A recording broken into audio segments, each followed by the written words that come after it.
ಈಗಾಗಲೇ 138 ಸ್ಥಾನಗಳ splendid majority ಜೊತೆಗೆ ರಾಜ್ಯದಲ್ಲಿ ಅಧಿಕಾರದ ಗದ್ದುಗೆಯನ್ನು ಏರಿರುವಂತಹ ಕಾಂಗ್ರೆಸ್ನ ಕೇಂದ್ರದ ಹೈಕಮಾಂಡ್ ಸ್ವಲ್ಪ ಗೊಂದಲದಲ್ಲಿ ಇದೆ ಅನ್ನೋದು ಬಹಳ ಸ್ಪಷ್ಟ. 138 ಸ್ಥಾನ ಗೆದ್ದಿದ್ದಾರೆ, ಇನ್ನೇನು ಗೊಂದಲ ಅಂತ ಕೇಳಿದ್ರೆ ಕೆಪಿಸಿಸಿ ಅಧ್ಯಕ್ಷರ ವಿಚಾರದಲ್ಲಿರೋ ಗೊಂದಲ. ಕೆಪಿಸಿಸಿ ನೂತನ ಅಧ್ಯಕ್ಷರ ಆಯ್ಕೆಗೆ ಸಚಿವರು ಬಿಗಿ ಪಟ್ಟು ಹಿಡಿದಿದ್ದಾರೆ. ದೆಹಲಿ ಭೇಟಿ ವೇಳೆ ಕೆಪಿಸಿಸಿ ಅಧ್ಯಕ್ಷರ ಆಯ್ಕೆಗೆ ಒತ್ತಡ ಹೇರಲಾಗ್ತಿದೆ.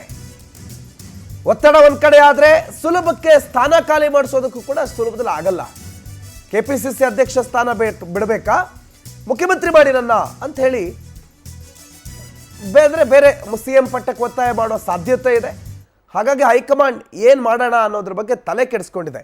ಏನ್ ಮಾಡೋದು ಅನ್ನೋದು ತೋಚ್ತಾ ಇಲ್ಲ ಅನ್ನೋ ರೀತಿಯಲ್ಲಿ ಹೈಕಮಾಂಡ್ನ ನಿರ್ಧಾರ ಆಗಿದೆ. ಒಂದ್ ಕಡೆ ಸತೀಶ್ ಜಾರಕಿಹೊಳಿ ಸೇರಿದಂತೆ ಬೇರೆ ಸಚಿವರು ಹೋಗ್ತಾರೆ, ಇಲ್ಲ ಸಂಘಟನೆ ಆಗ್ತಿಲ್ಲ, ಅವ್ರದ್ದೇ ಕೆಲಸ ಆಗಿದೆ. ಆ ನಡುವೆ ಸಂಘಟನೆ ಬಗ್ಗೆ ಫೋಕಸ್ ಮಾಡೋ ಅಧ್ಯಕ್ಷರಿಲ್ಲ, ಅಧ್ಯಕ್ಷರು ಬೇಕು ನಮಗೆ, ಸಂಘಟನೆ ಬಗ್ಗೆ ತಲೆ ಕೆಡಿಸ್ಕೋಬೇಕು, ಮತ್ತು ಅಧ್ಯಕ್ಷರ ಬದಲಾವಣೆ ಅತಿ ಶೀಘ್ರದಲ್ಲಾಗಬೇಕು ಅಂತೇಳಿ ಒಂದಿಷ್ಟು ಜನ ಸಚಿವರು ಹೇಳ್ತಾ ಇದ್ರೆ, ಈ ಕಡೆ ಈಗಾಗಲೇ ಅಧ್ಯಕ್ಷ ಸ್ಥಾನದಲ್ಲಿ ಏರಿರುವಂತಹ ಡಿ.ಕೆ. ಶಿವಕುಮಾರ್ ಅಷ್ಟು ಸುಲಭವಾಗಿ ಕೆಪಿಸಿಸಿ ಅಧ್ಯಕ್ಷ ಸ್ಥಾನವನ್ನು ಬಿಟ್ಟು ಕೊಟ್ಟು ಬಿಡ್ತಾರೆ ಅನ್ನೋದು ಕೂಡ ಸಾಧ್ಯ ಇಲ್ಲ ಅನ್ನುವ ಚರ್ಚೆ ಮಾತಾಡ್ತಾ ಇದೆ. ಸೊ ಹೈಕಮಾಂಡ್ ನಾಯಕರ ಅಡಕತ್ತರಿಯಲ್ಲಿ ಸಿಲ್ಕಾಕೊಂಡಿದ್ದಾರೆ. ಏನು ಮಾಡೋಣ ಅಂತ. ಅಧ್ಯಕ್ಷರ ಬದಲಾವಣೆ ಆಗಲೇಬೇಕಾದ ಅನಿವಾರ್ಯತೆ ಇದೆ.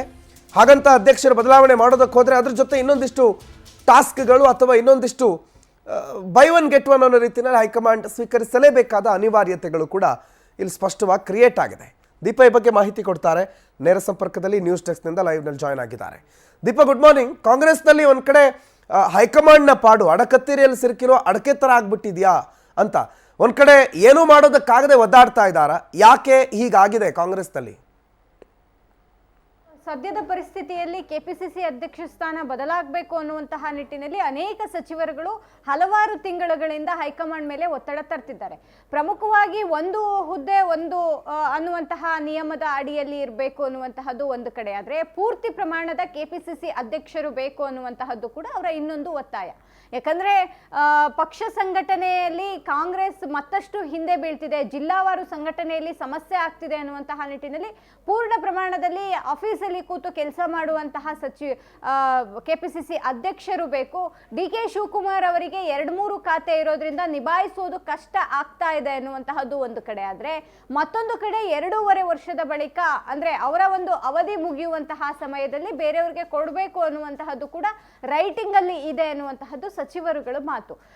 ಆ ನಿಟ್ಟಿನಲ್ಲಿ ಇದೀಗ ಮತ್ತೆ ಹೈಕಮಾಂಡ್ ಮೇಲೆ ಹೆಚ್ಚಿನ ಒತ್ತಡ ಬರ್ತಾ ಇರುವಂತಹದ್ದು. ಇತ್ತೀಚೆಗೆ ಸತೀಶ್ ಜಾರಕಿಹೊಳಿ ಅವರು ಕೂಡ ದೆಹಲಿ ಭೇಟಿ ನೀಡಿದ್ರು. ದೆಹಲಿ ಭೇಟಿ ನೀಡಿದಂತಹ ವೇಳೆಯಲ್ಲಿ ಪೂರ್ಣ ಪ್ರಮಾಣದ ಕೆಪಿಸಿಸಿ ಅಧ್ಯಕ್ಷರು ಆಗಬೇಕು ಅನ್ನುವಂತಹ ನಿಟ್ಟಿನಲ್ಲಿ ಒತ್ತಾಯವನ್ನ ಮಾಡಿದ್ದಾರೆ ಅನ್ನುವಂತಹದ್ದು.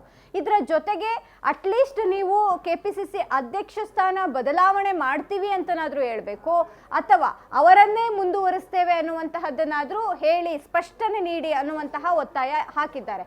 ಆದ್ರೆ ಕಾಂಗ್ರೆಸ್ ಹೈಕಮಾಂಡ್ ಎಲ್ಲೋ ಒಂದ್ ಕಡೆ ಅಡ್ಕತ್ರಿಯಲ್ಲಿ ಸಿಲುಕಿರೋದಂತೂ ನಿಜ. ಒಂದು ಕಡೆ ಸಿಎಂ ಬದಲಾವಣೆ ಅನ್ನುವಂತಹದ್ದು ಚರ್ಚೆಯಲ್ಲಿರುವಂತಹ ವಿಚಾರದ ಬೆನ್ನಲ್ಲೇ ಈ ನವೆಂಬರ್ ಒಳಗಡೆ 2.5 ವರ್ಷ ಅಂದ್ರೆ 30 ತಿಂಗಳು ಕಂಪ್ಲೀಟ್ ಆಗುತ್ತೆ. 30 ತಿಂಗಳು ಕಂಪ್ಲೀಟ್ ಆದ ಬಳಿಕ ನನಗೆ ಸಿಎಂ ಸ್ಥಾನ ಬೇಕು ಅನ್ನುವಂತಹ ನಿಟ್ಟಿನಲ್ಲಿ ಮೊದಲೇ ಒಂದು ಮಾತುಕತೆಯಂತೆ ಕೊಡಿ ಅನ್ನುವಂತಹ ನಿಟ್ಟಿನಲ್ಲಿ ಕೆಪಿಸಿಸಿ ಅಧ್ಯಕ್ಷ ಡಿ.ಕೆ. ಶಿವಕುಮಾರ್ ಕೂಡ ಒಂದು ವಾದವನ್ನ ಮುಂದಿಟ್ಟಿದ್ದಾರೆ. ಹಾಗಾಗಿ ಈಗ ಏನಾದರೂ ಕೆಪಿಸಿಸಿ ಅಧ್ಯಕ್ಷ ಸ್ಥಾನವನ್ನ ಬದಲಾವಣೆ ಮಾಡಿದ್ದೇ ಆಗಿದ್ದಲ್ಲಿ ಮತ್ತೆ ಸಿಎಂ ಸ್ಥಾನಕ್ಕೆ ಪಟ್ಟಿಡಿತಾರೆ, ಆಗ ಮತ್ತೆ ಆಡಳಿತದಲ್ಲಿ ಒಂದಿಷ್ಟು ಪರಿಣಾಮ ಬೀರುತ್ತೆ, ವೇರಿಯೇಷನ್ ಆಗುತ್ತೆ ಅನ್ನುವಂತಹ ನಿಟ್ಟಿನಲ್ಲಿ ಹೈಕಮಾಂಡ್ ಕೂಡ ಯೋಚನೆ ಮಾಡ್ತಾ ಇರೋಂಗಿದೆ. ಹಾಗಾಗಿಯೇ ಸದ್ಯದ ಮಟ್ಟಿಗೆ ಕೆಪಿಸಿಸಿ ಅಧ್ಯಕ್ಷ ಸ್ಥಾನಕ್ಕೆ ಕೈ ಹಾಕೋದು ಬೇಡ ಅನ್ನುವಂತಹ ನಿಟ್ಟಿನಲ್ಲಿ ಯೋಚನೆ ಮಾಡಿದಂತಿದೆ. ಆದ್ರೆ ಇಲ್ಲಿ ಎರಡೂ ಕೂಡ ಎಫೆಕ್ಟ್ ಆಗುತ್ತೆ. ಒಂದು ಕಡೆ ಸಚಿವರುಗಳು ಹೇಳ್ತಾ ಇರುವಂತಹದ್ದು, ಸಚಿವರುಗಳ ಒತ್ತಾಯದಂತೆ ಅಧ್ಯಕ್ಷ ಸ್ಥಾನ ಬದಲಾವಣೆ ಮಾಡಬೇಕು, ಇಲ್ಲ ಅವರನ್ನೇ ಮುಂದುವರಿಸ್ತೇನೆ ಅನ್ನುವಂತಹದ್ದನ್ನಾದ್ರೂ ಸ್ಪಷ್ಟಪಡಿಸಬೇಕು.